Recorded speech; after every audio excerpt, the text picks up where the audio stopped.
A colega de batalhas Raquel Brunheira, indignada com o descarado complô entre o judiciário e a elite corrupta, que manobra para derrubar a todo custo quem tenta restaurar a dignidade da justiça brasileira, destacou em um artigo nas suas redes sociais um jantar pomposo. Veja só. O site Conjur promoveu um jantar entre advogados, juristas e o presidente do Supremo. Num clima de tietes, todos tiraram fotos com Dias Toffoli e se engana quem acha que o motivo do encontro foi a tentativa de censura promovida pelo STF às redes sociais ou as ligações obscuras de alguns juízes com clientes da Lava Jato, ou ainda a possibilidade de soltarem centenas de presos só para soltarem Lula e outros importantes de colarinho branco. Nada disso.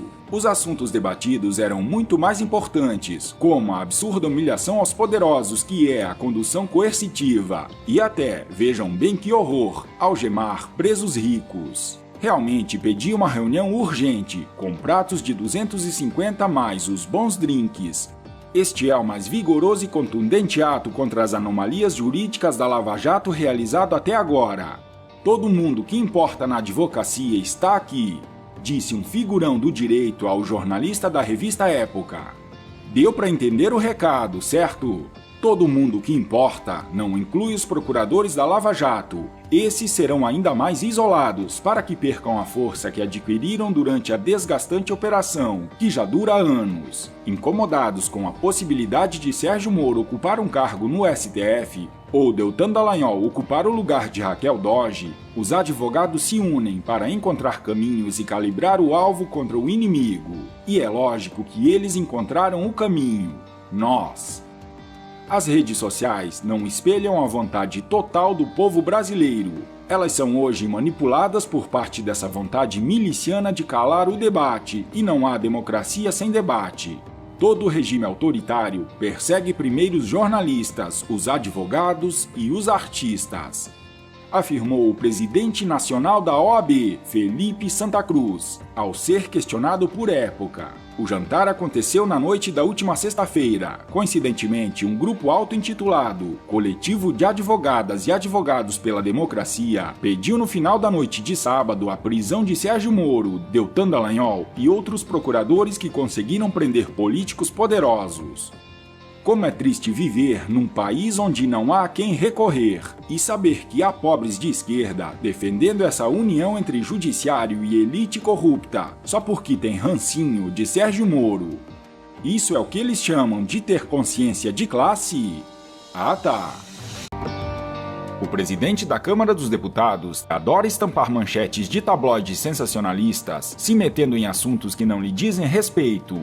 A imprensa, que adora uma intriga e não mede esforços em tentar denegrir o presidente Jair Bolsonaro, sempre que avista o deputado, corre para enfiar os microfones em sua boca e ouvir as habituais críticas ao chefe do executivo. Em sua última declaração, disse indiretamente que Bolsonaro é um covarde. O deputado disse que as demissões do diretor petista Marco Pinto e Joaquim Levy do BNDES foi uma covardia.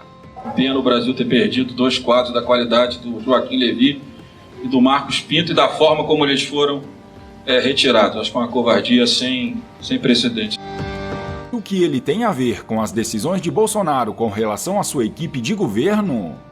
Bolsonaro já havia declarado, no início de seu mandato, que a prioridade do BNDES seria escancarar as falcatruas feitas pelo PT envolvendo dezenas de empresários, feitos na surdina para países comunistas. Nas palavras do presidente, abrir a caixa preta. Joaquim Levy, que já foi secretário de Cabral e ministro de Dilma, não fez nada disso. E cá pra nós, inocência de Bolsonaro se ele achou que o faria, mais inocência ainda se realmente confia nesse bagre ensaboado do bem, que é um cavalo de Troia. Eles não veem a hora de derrubar Bolsonaro.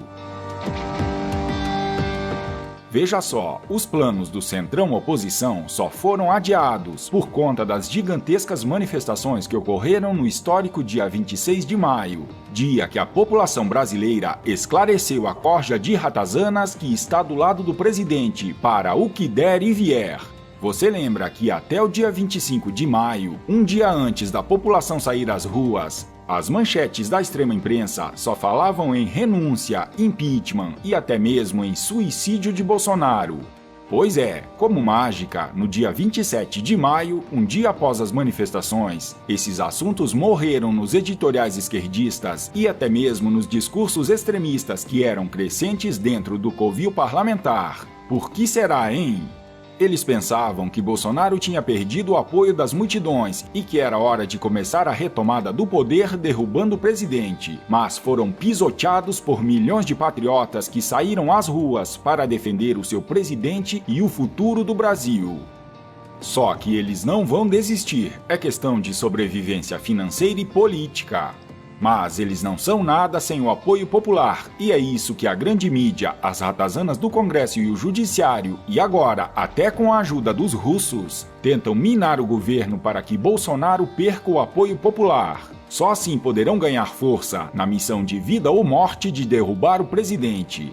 Dia 30 de junho não é dia de fazer uma simples manifestação de apoio a essa ou aquela pauta, que em uma semana depois cairá no esquecimento do Congresso. Dia 30 é dia de dar um ultimato, um basta de verdade. A população brasileira já sabe muito bem quem é quem nessa batalha e já escolheu de que lado está. Dia 30 de junho, os reais chefes, os patrões que pagam os salários desses funcionários desleais, que não querem trabalhar para o bem do Brasil, vão dar um ultimato à classe política e ao judiciário. Ou vocês trabalham em prol do desenvolvimento do Brasil, deixando o presidente governar, aprovando os projetos e reformas essenciais para o desenvolvimento da nação e praticando a verdadeira justiça, ou serão demitidos por justa causa.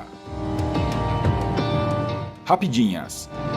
Os jornalistas Amanda Costa e Otto Dantas comentaram no site Jornal da Cidade Online sobre a suspeita viagem, na semana anterior ao vazamento de mensagens contra a Lava Jato, de Dilma Rousseff e Gleisi Hoffmann à Rússia.